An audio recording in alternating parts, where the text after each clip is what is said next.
Nisami panim so lang non jong singkan kre troxi atala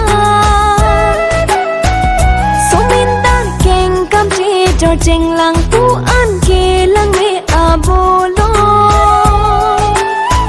La pu dong so jeng ang long ha pu ma long khon pa mon La pu do min ba ang long ha pu ma long sing ha so In long long don lang roi lang sun thek long pe Sing thur pho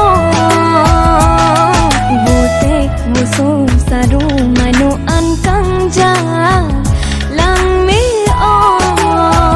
Nisami panim so lang non jong sing kan kre troxi atala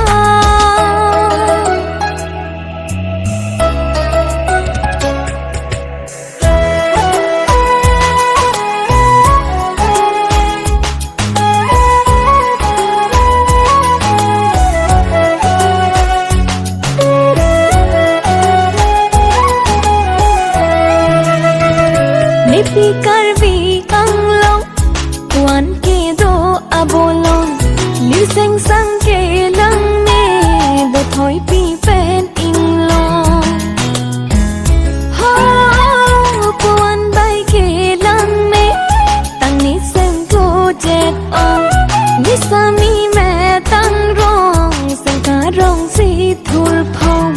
Puan ke lang ne abolong La ne pi so